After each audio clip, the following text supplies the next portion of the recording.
অসমমালাৰ দ্বিতীয় সংস্কৰণ এটা আনিছো যিটোৰ জৰিয়তে ৪৩টা নতুন ৰাস্তা সাউথ ইষ্ট ইকনমিক কৰিডৰ যিটো আমি কল্পনা যে অসমৰ গোটেইবোৰ ৰাস্তা এটা ইকনমিক কৰিডৰলৈকে ৰূপান্তৰ হ'ব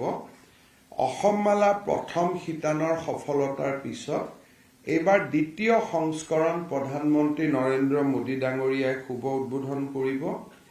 ৪৩টা আমি নতুন ৰাস্তা লৈছো সমগ্ৰ অসমতে ৩,৪৪৪ কোটি টকা ব্যয় কৰি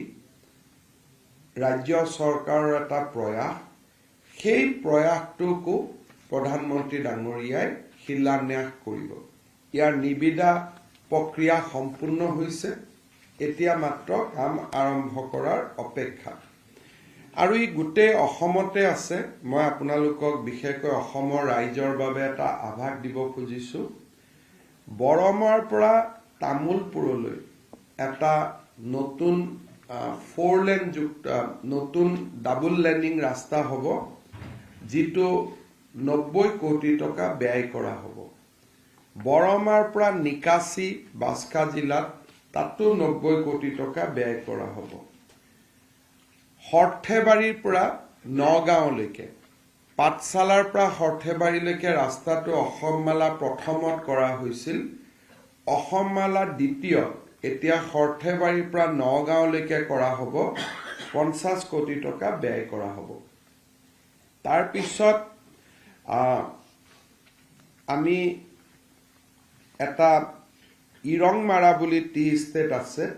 তাৰ পৰা বোকাখাট টি ষ্টেটলৈকে এইটো এটা নতুন ৰাস্তা হ'ব যাক আমি ষ্টেট হাইৱে 39 বুলি কওঁ এই ৰাস্তাটো অসমমালা আঁচনিৰ ভিতৰত অন্তৰ্ভুক্ত হৈছে তাৰ পিছত আমাৰ কাছাৰ জিলাত আমজুৰ বিন্নাকান্দি ফুলেৰতৰৰ পৰা আমজুৰ ফুলেৰতল স্বামী বিবেকানন্দ ষ্টেটুলৈকে নতুন ৰাস্তা এটা নিৰ্মাণ হ'ব ধলাই বজাৰৰ দুৱাৰবন গ্ৰান্টৰ পৰা আইজল ৰোডৰ ওপৰত নতুন আমি ৰাস্তা পুৰণা তাক আমি ডাবল লেনিং কৰিম তাৰ পিছত চৰাইদেউত আমি পাটচাকুৰ পৰা পিঠাগুৰিলৈকে ভায়া জলজলি পাচালি এই ৰাস্তাটো নতুনকৈ নিৰ্মাণ হ'ব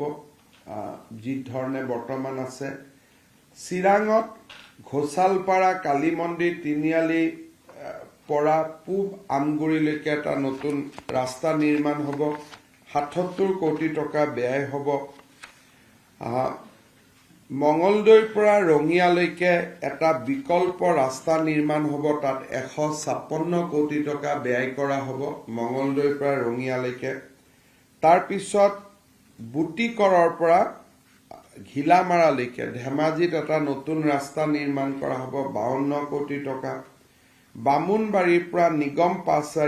পাছালিলৈকে ডিব্ৰুগড় টিংখঙত এটা ১৭ কিলোমিটাৰৰ নতুন ৰাস্তা ডাবল লেনিং কৰা হ'ব ৬১ কোটি টকা লাহুৱাল নতুন আলি টিংৰাই তিনিআলিলৈকে তাতো এটা নতুন ৰাস্তা ডিব্ৰুগড় জিলাত নিৰ্মাণ হ'ব চেঁচা তিনিআলি গৰুবন্ধা গাঁও ইটাখুলি ইয়াত এটা নতুন ৰাস্তা হ'ব ৫০ কোটি টকা ব্যয় কৰা হ'ব নাওঘাট ব্ৰিজটো চুঙাজান সৰুপথাৰ গোলাঘাট জিলাৰ সৰুপথাৰ সমষ্টিত ৭৭ কোটি টকা ব্যয়েৰে নতুন ৰাস্তা এটা নিৰ্মাণ হ'ব গোলাঘাটৰ পৰা মেৰাপানীলৈকে যাবৰ কাৰণে ১০৩ কোটি টকা ব্যয় কৰি ৩০ কিলোমিটাৰৰ ডাবল লেনিং হ'ব পুলিবৰ হেন্দি গাঁও বুৰালী কিষণ গোলাঘাটৰ খুমটাইত তাতো এটা নতুন ১৬ কিলোমিটাৰ ৰাস্তা নিৰ্মাণ হ'ব বলদমাৰী টু দুবাৰপাৰা ভায়া গাৰু বজাৰ গোৱালপাৰা জিলাত এটা নতুন ৰাস্তা ডাবল লেনিং কৰা হ'ব আইনাখাল পৰা অসীমগঞ্জলৈকে কৰিমগঞ্জত ১১৯ কোটি টকা ব্যয়েৰে এটা নতুন পথ নিৰ্মাণ হ'ব যোৰহাটৰ বিশেষকৈ তিতাবৰ বৰহলা ৰোড যাক আমি নআলি বুলি কওঁ তাত এটা ১৩১ কোটি টকাৰে বৰ্তমানৰ ৰোডটো ডাবল লেনিং কৰা হ'ব কাকডুঙাৰ পৰা কাকডোঙাৰ পৰা দেৱৰ পৰা ভায়া তিতাবৰ যাক আমি ধোদৰ আলি লেফ্ট আউট পৰ্চন বুলি কওঁ তাতে 129 কোটি টকা ব্যয়েৰে আমি ডাবল লেনিং কৰিব গৈ আছো নলবাৰীৰ পৰা কলিতাকুছিৰ ৰাস্তাটো আমি ডাবল লেনিং কৰিব গৈ আছো যেটো আমাৰ নামনি অসমৰ সংযোগস্থলী 66 কোটি টকা ব্যয়েৰে বেজেৰা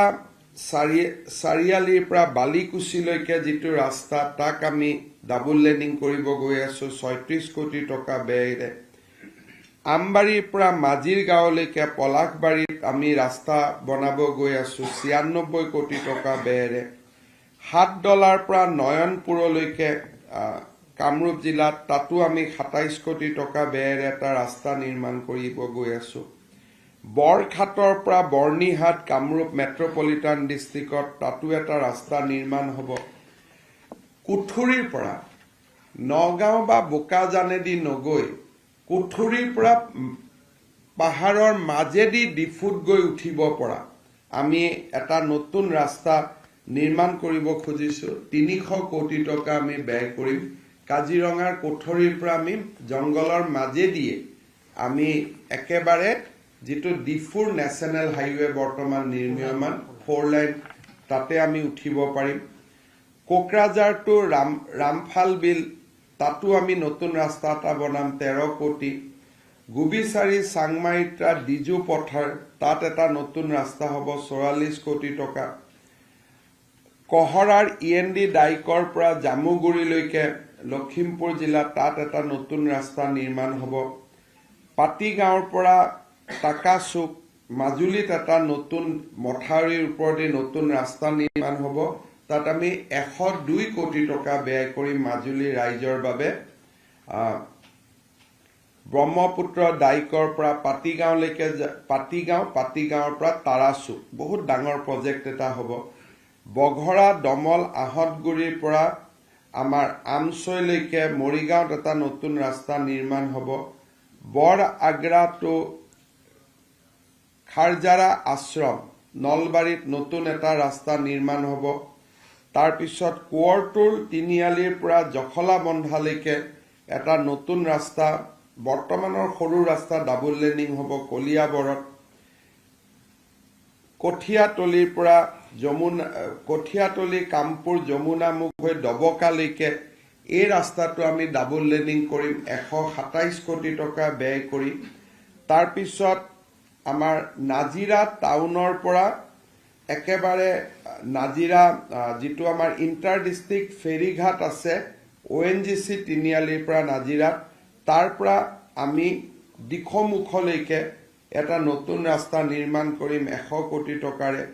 তাৰ পিছত সতিয়া সমষ্টিত সিজুসা ইটাখোলাৰ পৰা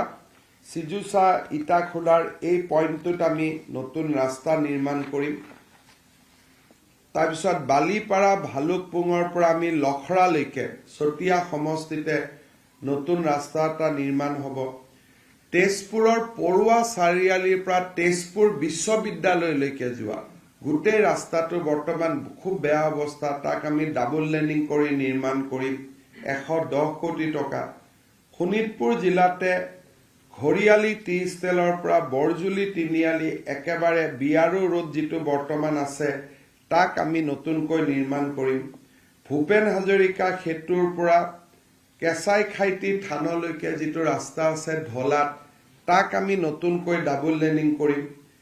ডিব্ৰুগড় পেঙেৰি বৰডুমছা মাহং চাৰিআলি ৰোড তাক আমি 133 কোটি টকা খৰচ কৰি ডাবল লেনিং কৰিম বেংডুবিৰ পৰা নাওকাটা ওদালগুৰি জিলাত আমি 115 কোটি টকা খৰচ কৰি নতুনকৈ নিৰ্মাণ কৰিম টংলাৰ পৰা একেবাৰে নাওকাটালৈকে ৰাস্তাটো ডাবল লেনিং হৈ যাব আৰু ফাইনেলি অসম মেঘালয় সীমান্তৰ বৈঠালাংচুৰ পৰা খান্দুলিলৈকে ভায়া হামৰেন যত আজি পুলিচ মাজে মাজে যোৱাত অসুবিধা হয় সেই ৰাস্তাটো আমি 237 crore খৰচ কৰি মেঘালয় সীমান্তলৈকে এই ৰাস্তাটো আমি নিৰ্মাণ কৰিম It's a big ambitious project আৰু এই প্ৰজেক্টটো প্ৰধানমন্ত্ৰী নৰেন্দ্ৰ মোদী ডাঙৰীয়াই আধাৰশিলা কৰিব আৰু আমি লগে লগে কাম